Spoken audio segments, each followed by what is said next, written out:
This episode of To Make Concern was brought to you by the following sponsors. And by contributions to your TWIMC station from viewers like you. Thank you.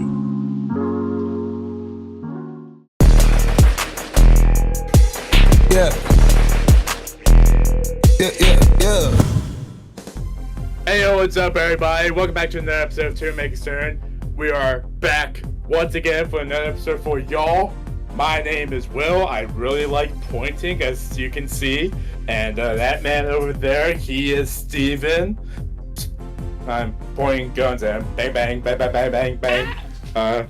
What if I were to just, imagine watching a podcast episode where the host kills the co-host in the first minute, and he just goes on the rest of the episode just acting like nothing happened. I mean, Just that would be hey, what's very, up, guys? That would be a very to whom it may concern. Yeah, it would be it would be cause for concern. Yeah, it would. It To would, in whom fact. it may concern, that guy is dead. Yeah. But anyways, this is our podcast. If you've never seen the show before, this is not where that happens. But instead, this is where I bring up topics that Steven will respond to. But this episode's unique. He actually has a topic that he's going to go in depth on. Yeah, no, it's a rare occurrence.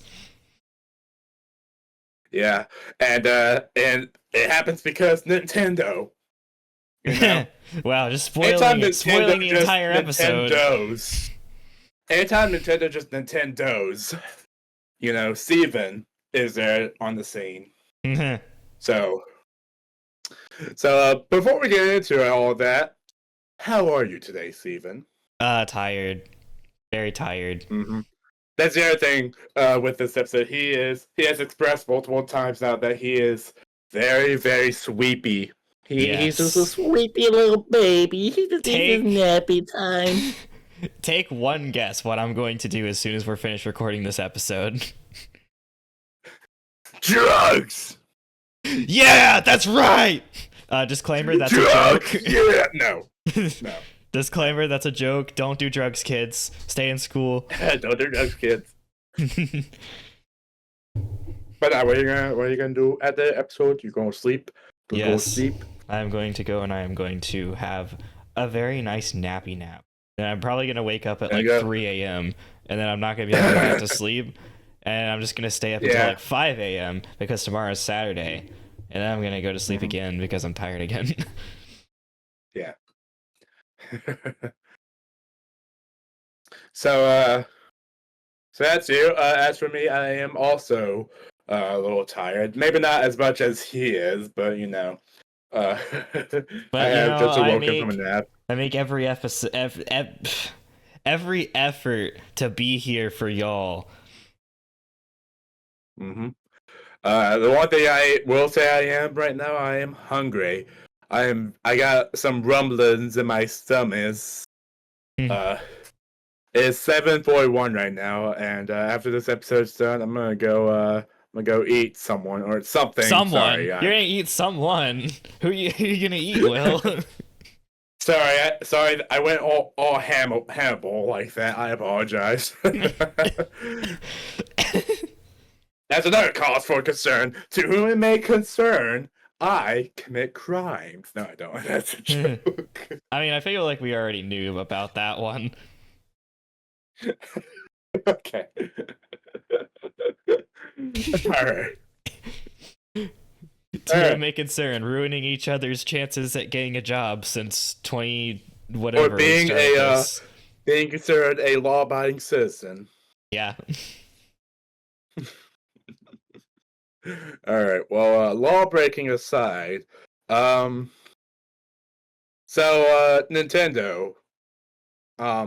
yeah. take it away, Steven. Nintendo. Okay, I'll go ahead and lead this one. So, as many of you probably have heard, I know we're very late to the party on this because all the news about this has kind of just been pouring out for the last week. But Nintendo Direct happened. Nintendo Switch 2. It's a thing. It's kind of been a thing for a while, but recently they had a Direct that kind of gave us all the details about it, including something that a lot of people are not very happy about, which is the fact that the console by itself is supposed to retail for $450, and the primary like kind of flagship game for it, which is the new Mario Kart that they're going to be putting on it, is supposed to retail for $80 for just like the game. And to put it in perspective, for reference, the original Switch, the Switch 1, which is 8 years old at this point, sold for $300. So $450 is roughly a 50% increase. And there's a number of reasons about this. There's all kinds of news that we've been getting. I don't want to go super in depth, because if I were, then this entire podcast episode would just be us talking about Nintendo and nothing else. And on top of that, there are also a couple, stuff relating to politics that on the show we don't get into politics. So for the purposes of contextualizing all that, let's just say our government is doing some wacky things economically right now. We'll just leave it at that. Well, here's the thing. What it is, right, is, and this is what people are worried about. They're worried about tariffs, right? Which is basically just them charging extra money for things that are imported from other countries. I'm not going to get too in depth on it because it's like political and stuff. Right. That's the basic definition. That's what's going on. Basically, it means stuff that comes from, that's manufactured not here in the USA is more expensive because companies have to pay extra to get it into the USA. And that's like a normal thing. But people are worried because Nintendo basically said that the $450, like the price of the console, was not taking that into account. And so people are... It was pre-tariff. It was the pre-tariff price. And so people are worried that it's going to actually end up being more expensive than that because of this. It's going to be like $700. Yeah, and I don't think that's actually the case. I think that they're going to keep it at the, I guess, low price, even though it's still a very high price, but...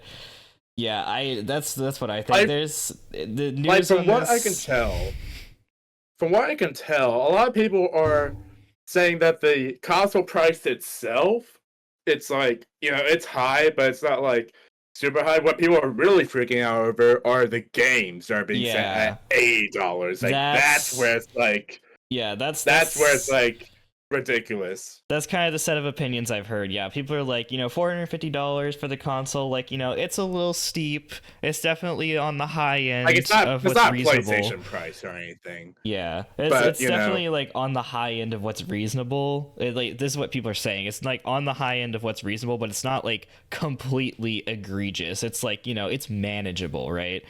Yeah, it'd be one thing if they released that at $450 and then the games were like $40 something. Like, that'd be like, and then everybody probably nobody would have a problem if they did that. Right. But instead they said at $80. Yeah. And Nintendo's trying their best to kind of deflect this, and I'm not going to go super in depth on it, but they've basically said like, oh, like not every game's going to be $80. It's just Mario Kart. And like their excuse for it was like they were citing like how much content the game has basically. And they were saying like, well, we take into consideration how much content is in the game and how much you're going to be able to replay it. And we factor that in when we're setting the price of this game. And like, it's basically just a bunch of random stuff like that probably isn't even true. And so that's wild to me, saying that there's a lot you can do in the game as a reason to like have it as at that price. Like, obviously, like you can make the argument that depending on like what a game is, like if a game has like a ton of content that keeps you coming back to it, then that should be a thing for high prices. But more times than not, it's mainly name recognition that drives the price higher. Like, if you had like a new game with new characters and you had them like, you had a bunch of content in it, I don't think they would set it at that higher price because not as many people know what it is. So it's like, the only reason why you're charging that high is because people already know what it is. Yeah. And but I mean, in their eyes, anyways, more likely to buy it. And I still don't think, and I feel like a lot of other people think that, like, people just don't think that's really a valid reason. Like, I don't think it is either. Like, I don't think there really is a valid reason to be charging $80 for a game, because, like, you don't need to charge that much to make a profit. As many of these as you would sell, if it was just like a standard price, like $60 game, like, this game is like appealing enough to most people that like you would sell a lot of them, right? Like, you don't need to price it that high in order to make a profit. Isn't there like a Donkey Kong game that's also set at $80? That one Like, think they said was going to be $70, which is still pretty high. The $70 is, they're saying $70 is wow, a $10 discount. industry What standard. privilege.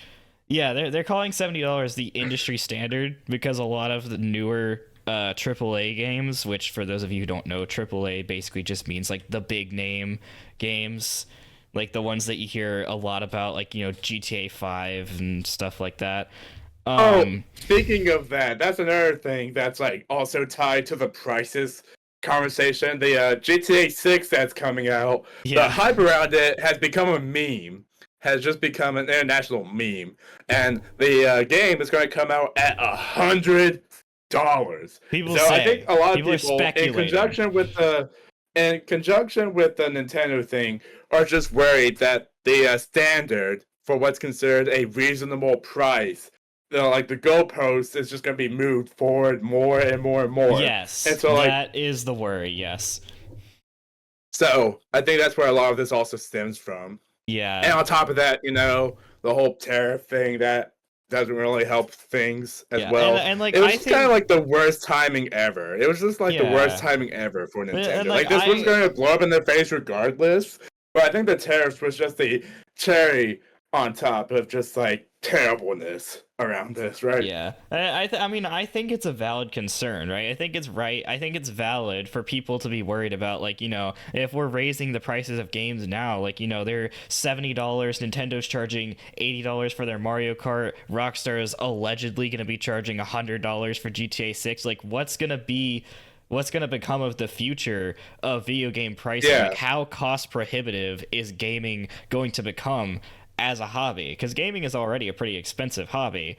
Right. And they're like, people are talking about like how cost prohibitive is it going to become if companies are going to keep doing this.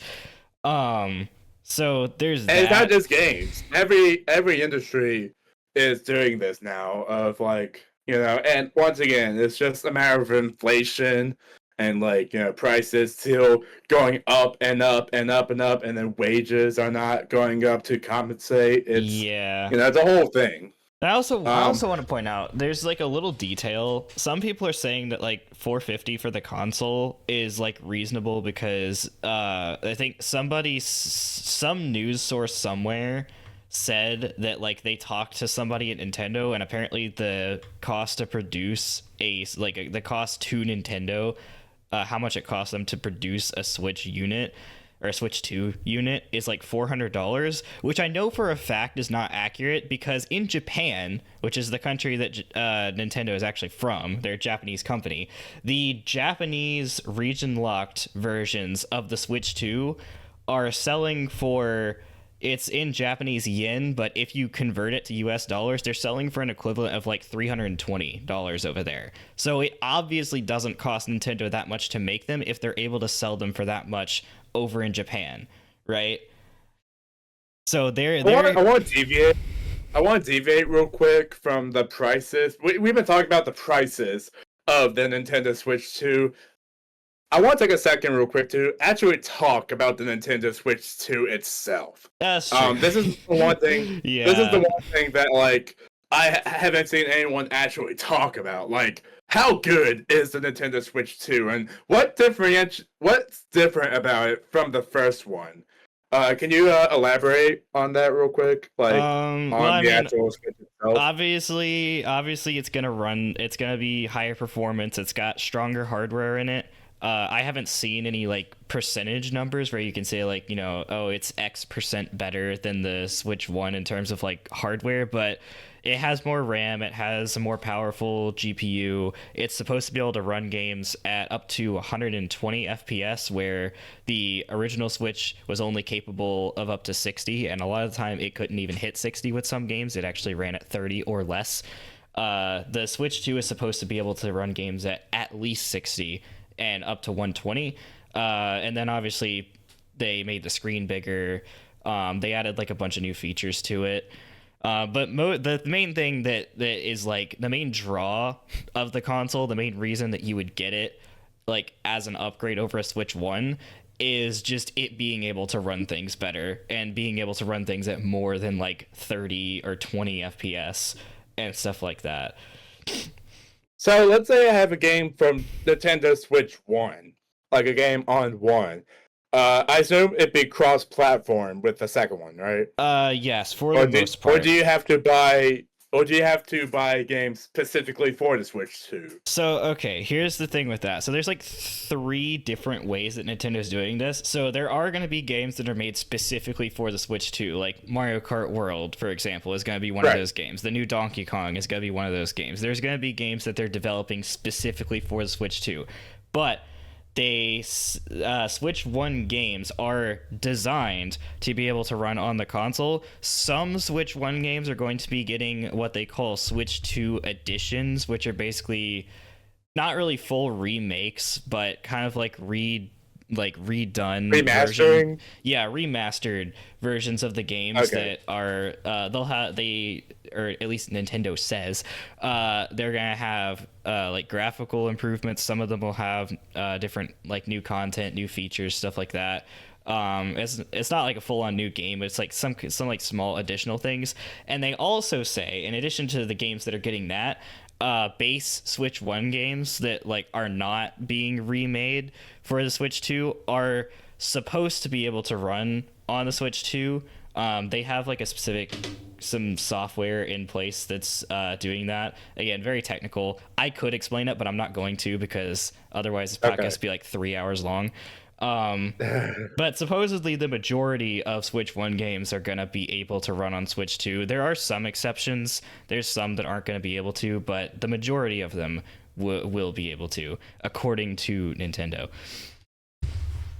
So basically, if you have a Switch 2 and you have nothing but Switch 1 games, for the most part, you should be able to play it. For the most part, and it'll look.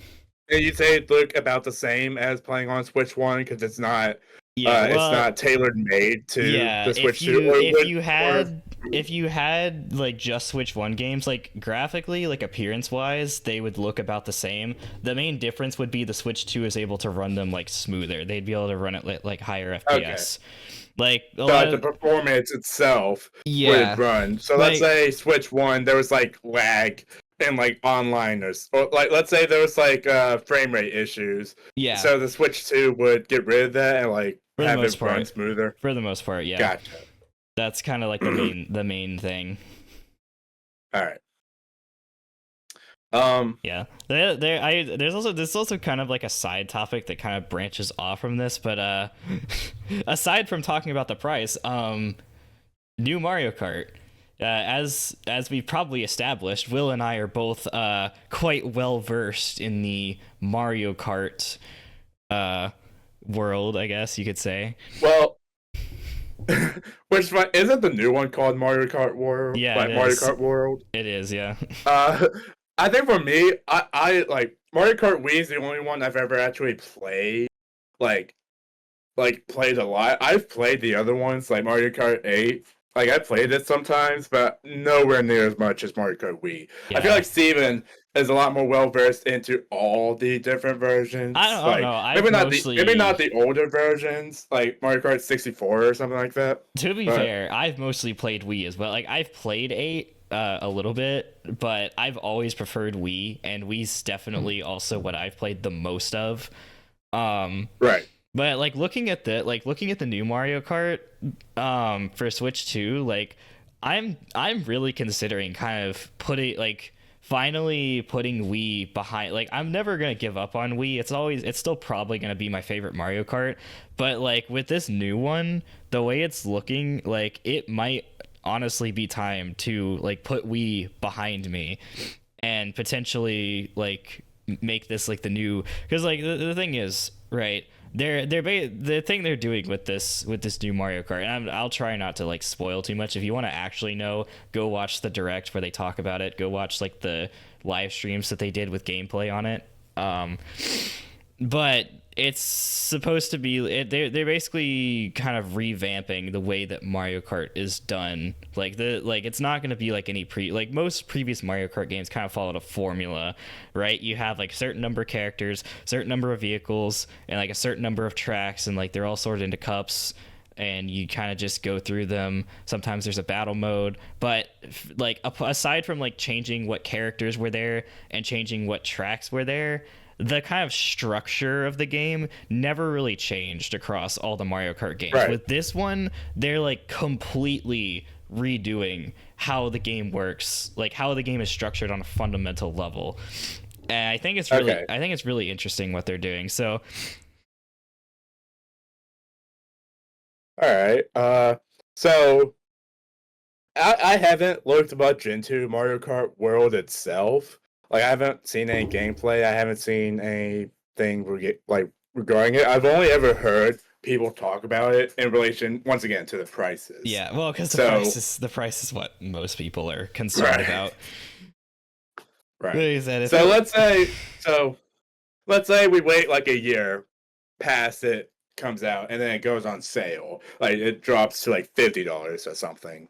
So, we get it, and so you mentioned before how they're kind of doing things differently. Could you elaborate a little bit more on like what like the game itself will do different? Yeah, so I'll just kind of go through some of the highlights. The main like gimmick of the game that like Nintendo is kind of really proud of and really like wants you to be excited about is like the open world aspect, where it's kind of gonna be like a free roam type of thing, where you don't necessarily just like go through a menu and then click a track and then go drive on it. You actually get to like drive and explore the world, kind of. And like open world racing games are not a completely new thing. There's other genres of racing games that have done it. I've heard people compare this Mario Kart to is like Crash Team Racing. I've never actually played that game, but apparently it has similar open world aspects to it. So that I've heard that. I can't really attest to how accurate that is because again, I haven't played the game, but I've heard people compare it to that. That's kind of like the main thing that Nintendo like wants you to be excited about with the game. The other kind of more minor changes that they made, they're bringing back some of the items. Interestingly enough, a couple of the items from Mario Kart Wii are actually coming back, like the Mega Mushroom, which previously only existed in Mario Kart Wii. They're bringing that back. So that's pretty. The Mega Mushroom. Yeah. Right. The one that makes you big.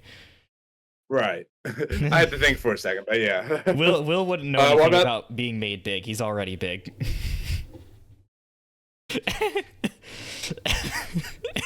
Anyway, what about the storm thing where like it's going to electrocute you but it makes you go faster? Do they bring that back? Oh, the thundercloud? I don't know. They might, but I don't know. I didn't see anything about it. Okay. I haven't done much more research into it than you. I've pretty much seen the direct and like snippets of what people have said about it, and that's basically it. All right. But yeah. The other big thing. There's gonna be two more things that I'll talk about, and then we can keep the podcast moving. There's gonna be 24. Okay. So previous Mario Karts, it actually started with 8, but like for a long time the standard has been 12 racers per like race. They're making that 24. So there's 24 wow. 24 racers is the word that we use because we don't know if it's going to be 24 players. It may or may not be. They may or may not all be players, but there's at least going to be 24 characters on the course. So there's going to be I assume we're talking online. There'll be like, so are you saying there's a potential that's not going to be like 24 players, but there's going to be like a certain amount of players and a certain amount of like bots?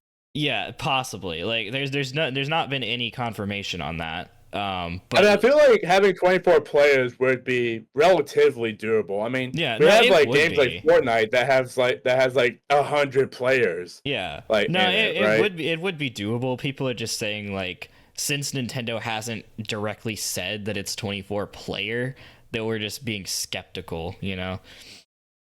Okay. All right. And then the other thing is there's a new type of race that they're doing, which is they call it knockout races, but basically what it is it's like an elimination mode. This is also something that has existed in other racing games where basically what it is you are racing and instead of just like doing the standard 3 laps and then wherever you place that's your placement, they have it set up where as you're racing every like certain amount of time they'll say you have to be above a certain place or you're gonna get eliminated. So basically you have to Okay. So like say you start at 24, right? And then the first like 2 minutes into the race they'll say like, okay, the bottom 4 places are gonna be eliminated. So like if you are in 24th, 23rd, 22nd, or 20th, basically you have to be in 20th place or higher or else you get eliminated. And then like the next, that's interesting actually. yeah, the next amount of time they'll do like another 4 and they just keep doing that until like everybody except for like a couple people get eliminated. And this again, this is not unique to Mario Kart. This is something that has been done before, but it's interesting to see it coming to Mario Kart as a mode because I really like it as a racing mode personally. Yeah, that sounds interesting. Yeah, it's one of those things where it's like, if I were the type of person that has like a Switch, because I've never had the original Nintendo Switch, and like again, it'd just be a matter of waiting a couple years until the prices, until like, because the thing I've heard from other people, it's like, why spend all this money getting it day one when you can wait for it to not only have the price go down, but also have Nintendo have enough time to like fix any like day one bugs or like day one like issues. I can tell you, I will not be getting a Switch 2 day one because I'm not paying that amount of money. My plan is to wait until Black Friday. For 2 reasons. Obviously, because Black Friday, it's probably going to be discounted. That's always the case on Black Friday. Right. The other thing is that I really think Nintendo is going to have to reduce the price of it eventually because, like, people are, like, not a lot of people are, like, there's people out there who are just going to buy it anyway, no matter how much it is, because it's the next Nintendo console and they're just going to do it. They don't care. But I feel like at the price point that it's at, it's not going to sell as well as they're expecting it to. And they're going to have to bring the price down if they want it to sell well. The same thing happened with the 3DS. People are talking about how this is kind of similar to the 3DS launch, where the 3DS was very expensive when it first came out, and it ended up getting dropped a little bit after it released because it wasn't selling. And I feel like the same thing is going to happen here because if they want to sell this, you think that Nintendo, having gone through that, would learn, but you would not. think, but yeah, Nintendo doesn't really learn. And speaking of the day one thing, that reminded me of a YouTube short I saw where this guy did a really hilarious skit of like going to like GameStop or something, like, oh, I'll get the new Nintendo Switch 2, and he's like, the cashier's like, all right, that's $300, and it's like, oh wow, okay, and then it's like, oh, that's actually the previous price. It's actually $450, and then the guy's like, what? Why so expensive? It's like, and then the guy's like, oh wait, we forgot to take tariffs into account. Yeah, that'll be $600, and the guy's like, what? And then the guy's like, oh, I forgot to go into account the games you have. Yeah, that'll be $800, and then the guy's like, okay, I think I'm just gonna wait. And then the cashier's like, what, you're not buying it? Do you not care about the developers who worked so hard to bring this to you? Do you not care about their salary? Do you not care about them going home hungry? Like, they worked to the bone to get this for you, and you're this ungrateful for not getting like. And basically just symbolically what Nintendo is telling its audience with with these prices. Yeah, kind of. Yeah, that's that. There's I've not said anywhere near everything that's going on with this. I have oversimplified it a lot for the sake of not of not flooding this podcast with just Nintendo. But yeah, there. Long story short, there's a lot of drama surrounding this. If you want to like know more information, like just literally go look up Switch 2. You'll find things. Go watch the direct. Go watch like all the people who are like yapping about this thing. Yeah, it's a lot. There's a lot going on. And I guess you could say the name itself was a poor choice because the Switch 2 is something that nobody is going to switch to.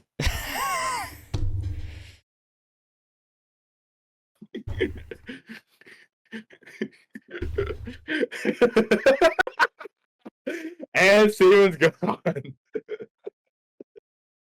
I'm not gonna lie, when he told me we were gonna talk about this the other day, I came up with that joke and I was waiting for the perfect time to tell it.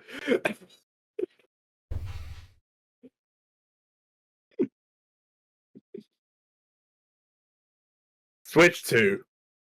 Words cannot express how disappointed I am in you.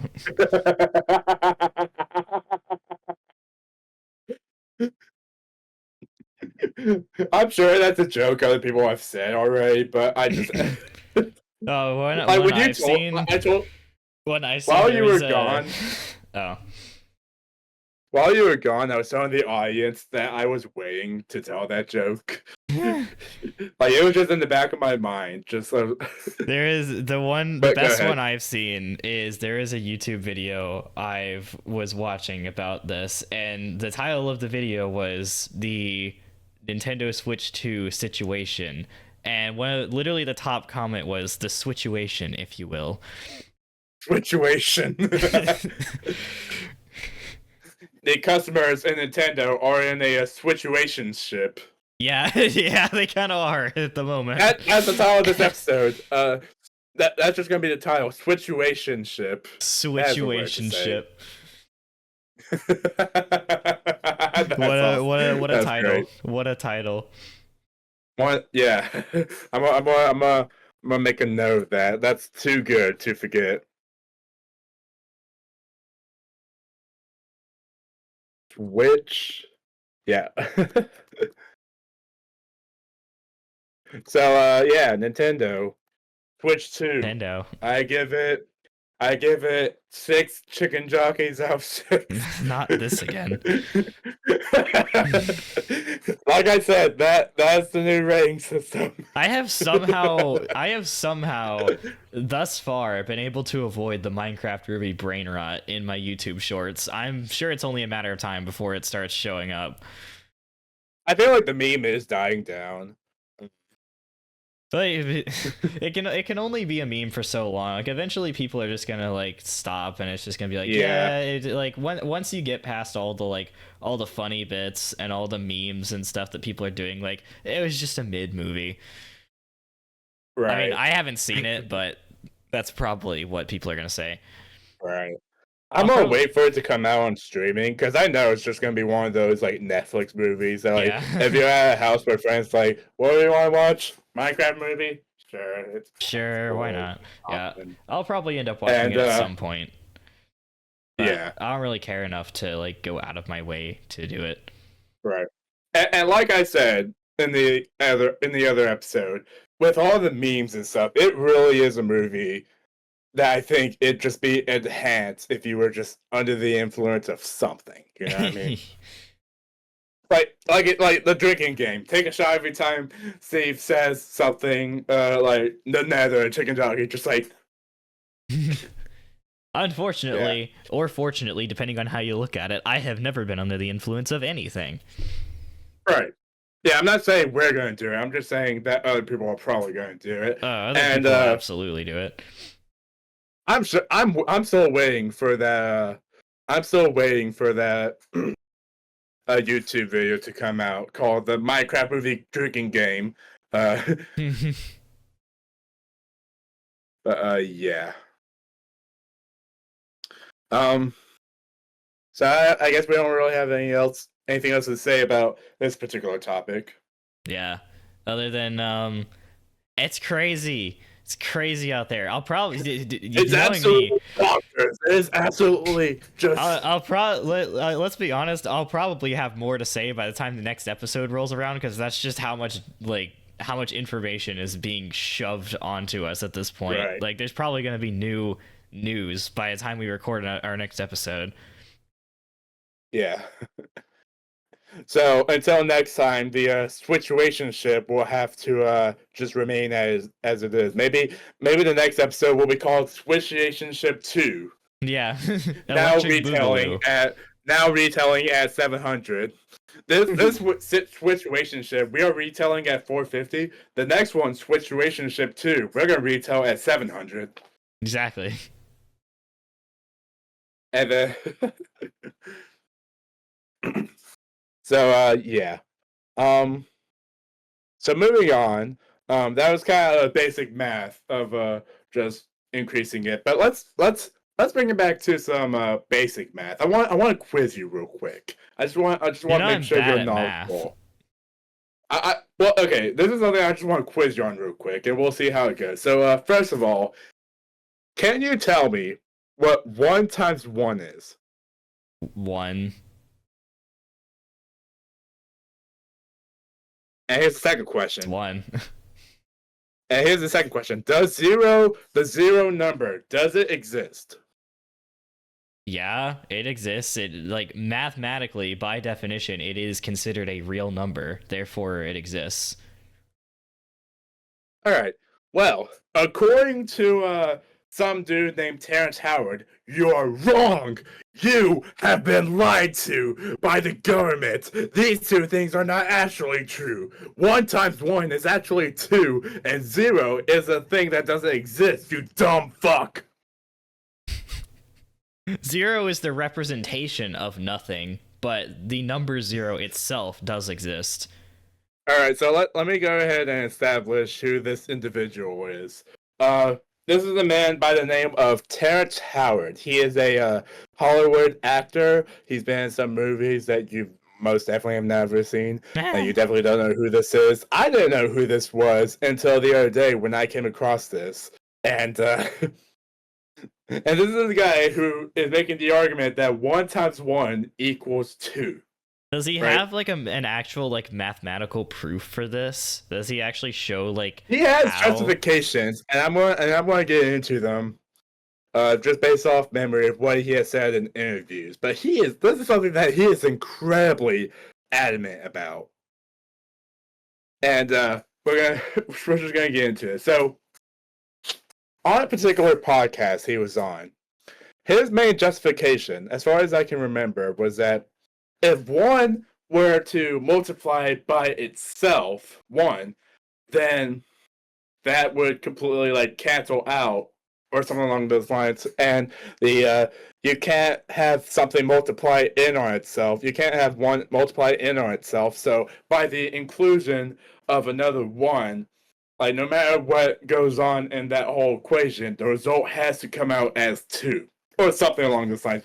The explanation I gave makes just as much sense as the actual explanation, because I don't remember it verbatim. That's what I was trying to do before the episode. I was trying to look more into it, because his actual explanation is even stupider. That is a sign of a fundamental fundamentally not understanding how multiplication works.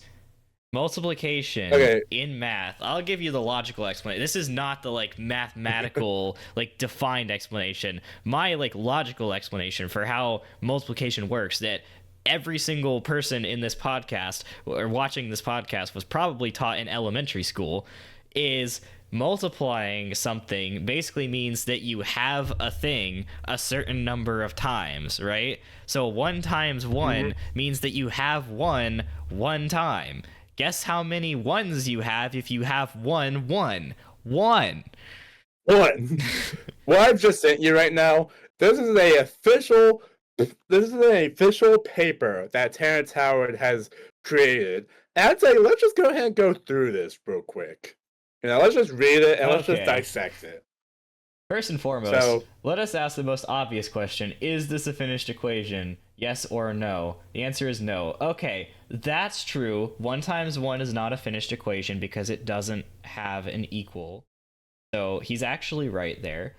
Let us start a forensic audit there. It is an incomplete equation. Why? Because it's not even on both sides. Yes, nature desires action but demands equilibrium. Therefore, in order for an equation to be finished / completed, both sides of the equation must be equally balanced. Yet, in the case of 1 times 1 equals 1, we have an unfinished equation. Okay, that's not true, because 1 times 1 equals 1 is a finished equation because it has an equal sign. The thing is, he's not agreeing with the conclusion of that in creating this whole thing. Yeah. So because he doesn't agree with the answer, he doesn't consider it to be a finished thing, which is kind of funny when you think about it. This is where it gets... Because we have 2 1s on one side of the equation and 1 1 on the other side of the equation, that's... Okay, so he says it's unfinished, that's why. That would be true if you were talking about... There's 2 1s I see on the thing, so bringing the 2 1s together, it makes a 2! That would be true. That would be true if you were talking about... addition. If you're talking about either addition or subtraction, like basically things that involve like both numbers acting on each other. And also, the term unfinished really is misleading because 1 plus 1 equals 1 is not an unfinished equation. That is a finished equation. It's just a wrong finished equation.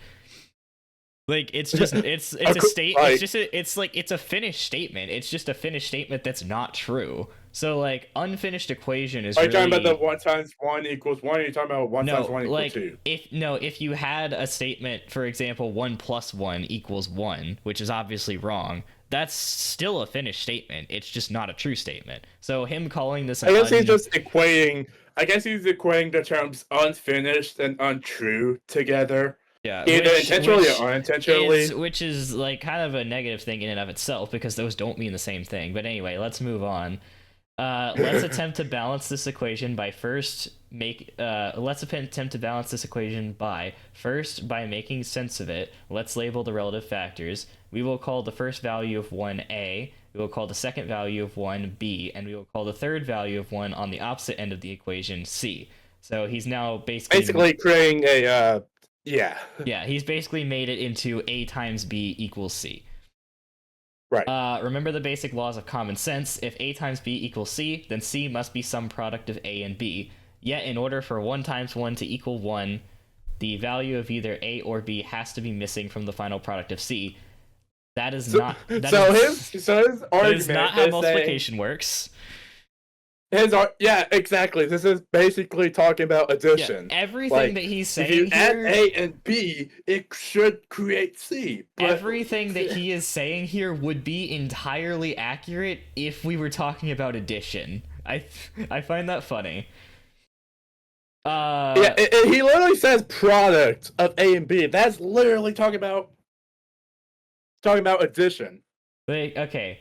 Let's not jump the gun just yet. Then let's try and add... I love how he says that now. Yeah. He says that. Okay, let's not jump the gun on this. I feel like you already did that. Okay, yeah. He continues. Then let's try and add 1 to both sides of the equation. So he's adding +1 to the value labeled A and +1 to the value labeled C. So the equation would now read 2 times 1 equals 2, which is actually correct. Associative and commutative laws. Okay, wait, no, he did not do that. He has put in parentheses 1 plus in parentheses 1 times 1 equals 2. So basically, order of operations. But if you look at what he has at the bottom, he says 3 equals 2. So he literally took the 3 1s that are there and made it 3.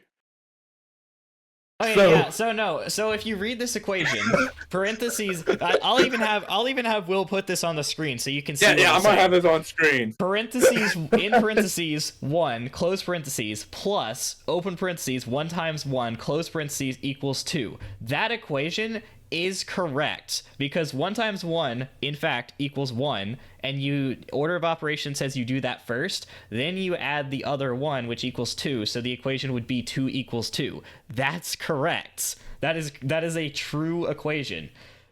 But he goes. But how he has it. He goes associative and commutative laws. Then there's like another plus, and I'm not sure what that's for. And then under that, 3 equals 2, which is obviously not correct. Associative and commutative The reason law. he got that 3 is because, according to him, getting the 1 times 1 and then adding another 1, he's implying by that he's following his own logic of 1 times 1 equaling 2. Here's the fallacy with this. In trying and that's exactly what's funny about this is if we're going off that logic, that proves why it's incorrect. Yeah, because here's the thing. 2, here's what he has done. Here's what he has done. In trying to prove that 1 times 1 equals 2, he has already assumed that 1 times 1 equals 2, which you cannot do in a proof. You cannot prove something by assuming it to already be true. But what's funny about this is, in him doing that, he proves why that is not the case. He's proved why 1 times 1 equals 2 is not the case. He has, and yet he's saying, see, this is proof. This is proof that 1 times 1 equals 2. I'm going to read the bottom here. Associative and commutative law. When A and B are positive integers, that A is to be added to itself as many times as there are units in B. But we're not talking about addition. We're talking about multiplication. I think that's what's funny about this whole thing. 1 is added to itself 1 time. Addition and multiplication. 1 is added to itself 1 time and you get 2. Now add the plus 1 to the left side of the equation and also add the plus 1 to the right side of the equation and it gives you an answer. 3 equals 2, and that doesn't look like the balanced equation that we were looking for, does it? No, it doesn't, because 1 times 1 doesn't equal 2. You're right. His conclusion literally just disproved the rest of his thing. He literally just disproved himself with this conclusion. Like, everything in the conclusion is actually right. Like, everything in the conclusion is right. He disproved himself. What? So, I sent you the next page. We're not going to go too far into this, but you're going to read this other page, and I think that's going to be the end of that topic. This top part is even more, No, this is... I'm intrigued by this. I'm intrigued by this now, because this is just so crazy. Okay, well, let's try to subtract 1 from both sides of the equation. Or try to subtract 1 from both sides of the equation. So we're going back to the beginning equation, 1 times 1 equals 1. We're now subtracting 1 from each side. So he goes... Which again makes no sense because they're not the same thing. You can't just subtract something from multiplication and call it multiplication. That's not how it works. So he goes minus 1 on one of the ones on the left side and then completely removes it, which you can't do with multiplication because it's a multiplication problem. Subtracting doesn't work. You can't do that. That would be like if you took 4 times 4 equals 16, and you removed the 4 from that, and it's like 4 equals 12, and it's like, that doesn't make any sense! Yeah, like, no, you can't do that. That's because it's multiplication, not addition. And so he goes, and so now he reads the equation as 1 equals 0. Again, we have an unbalanced and unequal result, an uneven equation that we cannot call finished. 1 equals 0, 1 can never be equal to a 0, a no thing. 3 equals 2. That's the other thing, too. He doesn't believe 0 exists. Nor can a 3 be equal to a 2. Okay, let us simply apply the associative and commutative law to the initial equation. Add A to itself as many times as is indicated by the units in B. Since A has 1 unit and B also has 1 unit, then 1 times 1 doesn't equal 1. 1 times 1 and 1 plus 1 both equal 2. That is possibly the stupidest statement in this entire paper. 1 times 1 and 1 plus 1 do not both equal 2. That's not how that works. And since they are both I think we can stop with that. He just goes on. I'm reading the rest of this because I'm intrigued. Okay, alright, that's fine. And since they are both doubling their value, then it follows that they are different expressions of the same function. This is the point where the waves of arithmetic and waves of multiplication converge. So he says A plus B, A1 plus B1 equals C2. 1 plus 1 equals 2. That's true. A1 times B1 equals C2. 1 times 1 equals 2. That's not true. He's basically just reiterating what he said above. You see what happens when you follow the clear and express rules of the associative and commutative laws. The equation is balanced on both sides of the equal sign. The only logical reason for 1 times 1 to ever equal or have ever equaled 1 is because someone forgot to follow the basic rules of multiplication. No, I think the reason is because you forgot what the basic rules of multiplication are. Otherwise, there is no way to make mathematical sense of or solve for the impossible hypothesis of 1 times 1 equals 1. Yes, 1 times 1 equals 1 is a... Oh, never mind. That's the true statement. Never mind. I hereby call, and pardon my French, that on 1 times 1 equaling 1. On that note, I must immediately declare that 1 times 1 equaling 1 is a false statement, and likewise, based upon the current practices in the field of mathematics, 1 times any number would equal an unfinished equation because both sides of the equation could never be equal as long as 1 times 1 equals 1.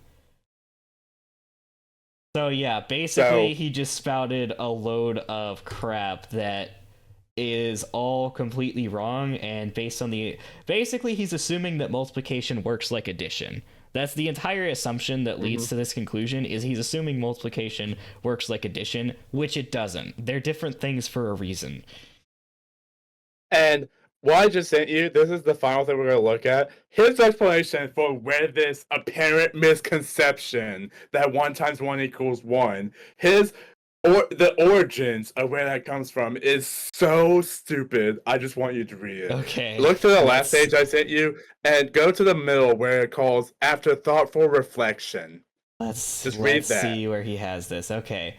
After thoughtful reflection and literally thousands of hours of observation coupled with 5 decades of deep and contemplative work upon the subject, it has brought me to the inevitable conclusion that this false concept must have been the brainchild of a godlike figure of some sort, someone whom the people possibly credited for giving them their multiplication table and their geometry, a gift that set that civilization apart from the rest of the world, a multiplication table and system of calculating that would enable that civilization to rule the then known world from the time of the late Egyptian dynasty till the Medes and the Persians brought a sudden end to their way of life. Some call them the Anunnaki, the sky people, whomever they were that gave that naive generation some 6,000 years ago a multiplication table and a flat view of universal geometry. They gave that poor misguided people a false axiom upon which to build their world, a false axiom that would behave almost as a bumper for our infant-like species, a tutor, as it were, a false axiom that would allow for a measure of growth and productivity for that civilization, but would inevitably lead to failure and its inevitable collapse. So this is literally this is just devolves into the rambling of like a homeless person. It's like, I blame the sky people for our wrong math. Yeah, this is the big thing that got relentlessly mocked the most out of his paper, him bringing up the sky people as the reason we have this apparent wrong math. It's just the most hilarious thing to me. I don't even know what to say to this, man. This is obviously someone who, like, I find it hard to believe that this guy is actually serious and isn't just farming attention. Oh no! When you look at like the interviews, it's like there's something to be said about continuing a bit long past the point of it being funny. But there's a point where it's just like you can only take a bit so far, right? Yeah, you can only take it so far, and after all of these years, he is still believing this. All this really comes down to is just a matter of not wanting to admit that you're wrong about something that's so basic that literal, third graders can't tell you why you're wrong. Literally, this is literally like first and second grade math. This is elementary level math that he is trying to disprove. Like I said, all of this basically stemmed from the assumption that multiplication works like addition, which is not true. It doesn't. It just doesn't. Yeah, like when you really, all you gotta do is read the first and second page to realize like where the confusion is coming in. He's looking up all these different mathematical things relating to like addition and subtraction, and it's like, let me apply it to here, and it's like, that's where you mess up. You done goofed. You done goofed. Terrence Howard, if you're watching this, You done goofed. you have goofed like just bigger than all the other goofs have goofed. I this is So- one of those things where you just have to look at it and just shake your head. Like you obviously they say you can't argue with a fool. Right. And that's So- why it has gone this long, because it's like, you know, like it also just comes down to pride at the end of the day, just pride and like not wanting to admit that you're wrong and stuff. Yeah. You know what I mean? I mean, like, but how And, are you like- gonna, like, it would be different if you, like, had an idea and then, like, later on you, like, find out, oh, you know, it wasn't actually such a great idea. Like, that would be something. I think but, like, it's the thing this of like is- him this being is gay. this is something that he has come up with, and he's basically trying to disprove what the entire world has agreed on for centuries. Like Well, like you said, everyone, it was the Sky People who made it up, and they're the ones to very blame. smart people have spent literal thousands of years studying this stuff and establishing these rules and like building this system that we have, and one random guy who thinks that he is smarter than generations of the most famous philosophers in history and says, nah, they're all wrong. This system that we built for numbers is like, you guys made it wrong. He basically is walking in and telling the people who like invented maths that they made maths wrong. Well, perhaps you didn't hear me. The Sky People, man. Oh, That's the sorry. funniest thing. My like, bad. How could I forget the Sky People? That's just so funny to me. I'm still laughing about that. Just like it's the Sky People. They did it. It literally it gives the same energy as the old man yells at cloud meme. Yeah. It's literally this guy just like How like, much do you want to damn you bet? Sky People. How You're the much- reason why math is bad. How much do you want to bet this guy also believes that the Earth is flat and the moon landing was faked? Honestly, I would not put it past him. I would not put it past him. You know what? I think there's a certain level of delusion where it's just like all the like the flat Earth stuff and like the moon landing stuff. It's just like, yeah. Yeah.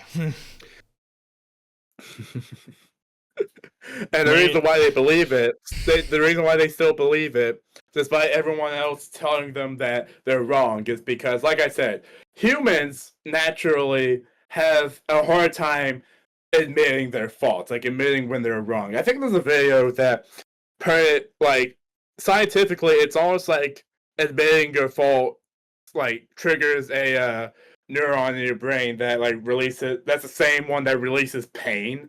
So it's like it's literally painful to admit your faults, like literally in the sense of the word. So I think it's like it's that for like people to not want to admit that they're wrong when others are telling them that they're wrong on something. You know what I mean? Yeah. I don't know, man, but like when it's this obvious, like, come on, dude. You're Hey, you know not what? special.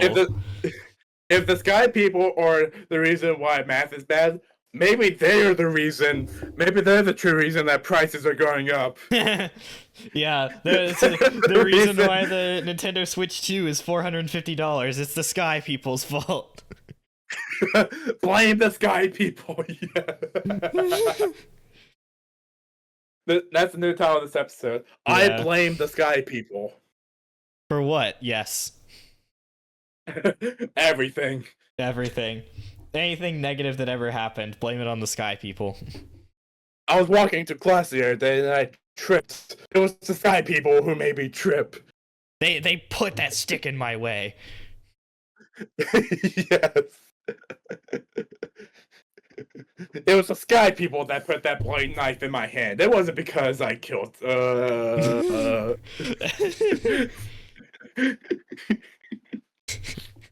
Your Honor, my client pleads the Sky People. Yeah, Your Honor, my client has pled innocent.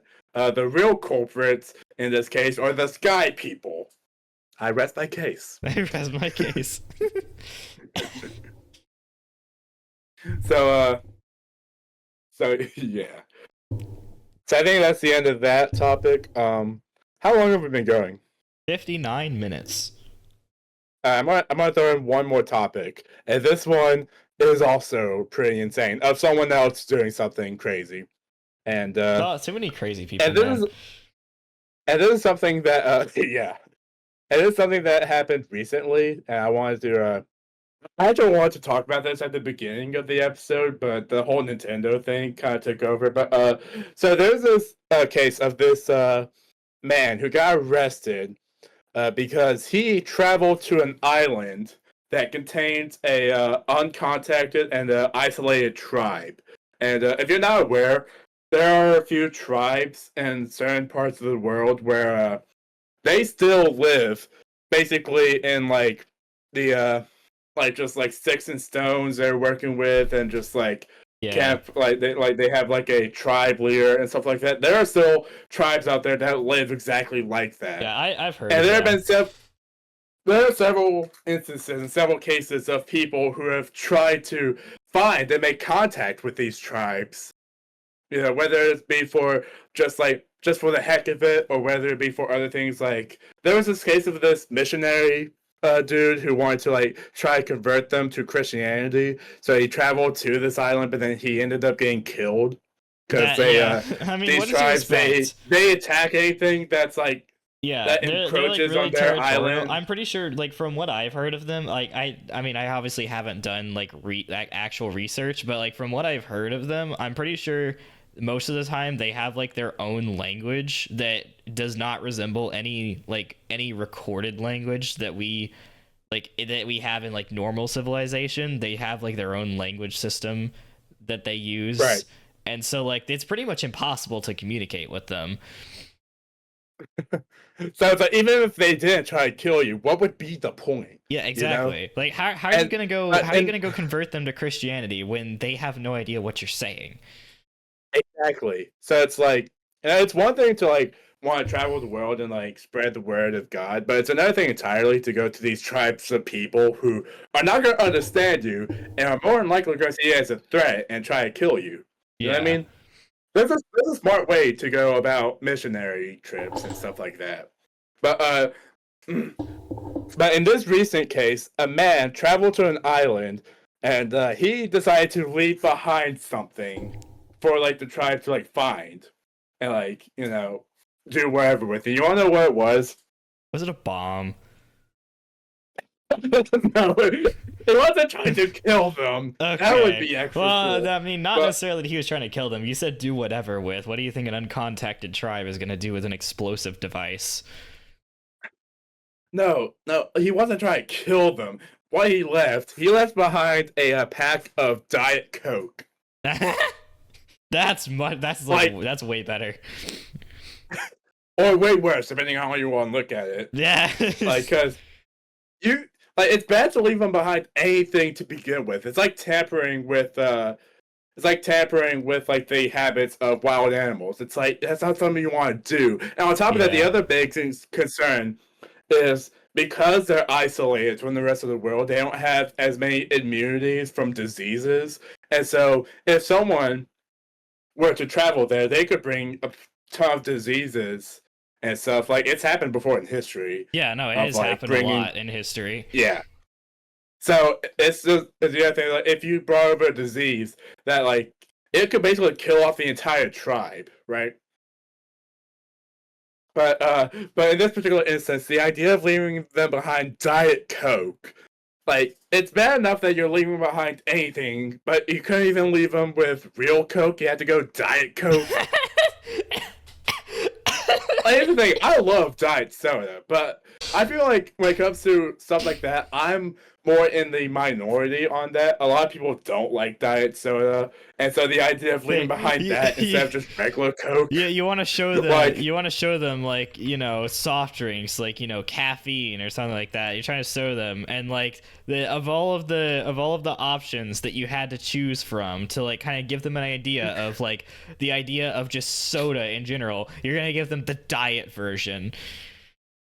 And honestly, you know what? The idea of getting them soda to begin with, it's like they've probably drinking nothing but water. Yeah, in they their probably, life. they So, probably have like, never even had caffeine, especially not that much caffeine. So like imagine the like harm that could be done with like giving them soda, and it's just like and never mind them like figuring out how to open it to begin with. Like they probably would have seen it and like what I'm imagining is they're gonna see it and they're gonna try to like set it on fire, and because of the carbonation, setting it on fire, like it would probably cause it to combust and like explode, and all the soda would pop out. Well, because those cans it's are messed up to think pressurized. of it as it's kind of messed up to think of it as humorous, but I do kind of laugh at the idea of just the soda exploding. I mean, like what? It's just like is it realistically like how much damage is going to be done by like a soda can popping up? Because like the only what's going to happen, right? I'm not saying us. That would be. I'm not saying that would be to like us, but for them, it's like the idea is like it's completely unknown to them what this is. Like they have no idea what it is. So if it like flows out this liquid, as far as they know, it could just be like a bomb. As far as they see it, so it's like like they don't know what it is. So it's like, why would you even leave that there to begin with? And again, like. You shouldn't leave anything, but why did it have to be the diet version? Like, are you trying to make it so that they can drink it and not get super overwhelmed compared to how regular soda tastes with that? Because the other thing about this dude who actually left the Diet Coke, all the media calls him a YouTuber. Like a YouTuber who was doing this, but his YouTube channel only has like 700 subscribers. So he was doing this for it's his more than us. We subscribers. can't really be talking. It's more than us. Well, it's less than someone like Markiplier who has like a whole multiple million subscribers. So it's like still like that's still a small creator in the grand scheme of things. You know what I mean? Yeah, I guess.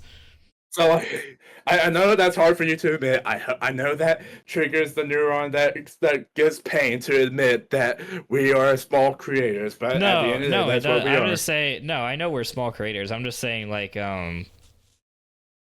700 subscribers is still like a decent it depends on what you're comparing. I'm not to. denying that. I'm definitely not denying that. But I'm just saying. Obviously, if you're comparing him to like Markiplier or something like that, then yeah, 700 is not going to look like a lot. But if you're comparing them to like other small creators, like us, for example, 700 is a pretty good achievement. Yeah, I'm not trying to downplay the achievement of getting 700. I'm just saying it's funny that for 700 subscribers, you would do something like this, like go to a tribe and potentially get killed. For this guy, it's a miracle that didn't end up happening because apparently the particular side of the tribe that he went to, the particular side of the island he went to, there was no one there. To be fair, I'm not saying that what he did was smart. It wasn't. This guy's still an idiot for doing that. The main consensus from people is just leave these guys alone. Leave these tribes alone. They're not doing anything to us. Realistically, they probably have better lives than us anyway. Probably. You know what? They don't got none of the BS that we gotta deal with, you know what I mean? Their lives are simple, they get up, they get food, they eat, they socialize with the people who are in there, and like they don't have a government or anything. They don't have like politics and people threatening them. They don't have to worry about like an economy or anything. They live a simple life. They don't gotta worry about tariffs being placed on them. Which, by the way, I do also want to bring up, I know I didn't want to get political, but this one particular thing. So all the countries have kind of been getting tariffs on them, including an island that has nothing but penguins. Even the penguins are getting tariffed. How do you tariff an island that is uninhabited? And the main joke, the main meme I'm seeing for that is like the penguins of Madagascar going against it. It's like, well, boys, it's like, why do we not have as much stuff? Because we've been tariffs, sir. Oh man. Yeah. You know. So that's just a funny idea. The penguins are not even safe. So what's No one stopping is them safe. from tariffing the uncontacted tribe? You know, they're just gonna be like, That's what not even happened to importing the, stuff. Like, they're not even sending stuff to us, but they're like, yeah, we're just gonna tariff them anyway. It's like, why do we not have as much food? It's like, because there's been a new tariff placed on them. I don't know. That's not entirely how it works. Like you said, it's about import, but you know, it's just like if they're tariffing penguins, I don't think even they care about how it works. They're just doing it because they just want to get wacky with it. They want to get wacky with the economics. But anyways, Yeah. that's an. And on that note, I think that's the end of this episode. Next episode, we're probably gonna have a tariff placed on us. Yeah. And This episode's gonna cost $700 to produce. we're gonna sell it to you at $1,000 per episode. Yes. Stay tuned for our To Whom It May Concern Plus subscription. To Whom It May Concern Plus, yes. Plus, as in, we're not gonna change the quality of the episode itself. We're just going to increase the prices. We're just gonna lock all of the current episodes behind the paywall, and then you guys get to see the low quality, low effort shorts that we make every 200 years. Yes, and by doing this, we're surely going to get more subscribers now. Exactly. After all, that's what the yes. Because as we all know, this type of stuff is only done for beneficial reasons, and it's totally not due to any delusions. And and on that note, thank you all for watching, and as always, please like and subscribe for another episode of To Whom It May Concern podcast.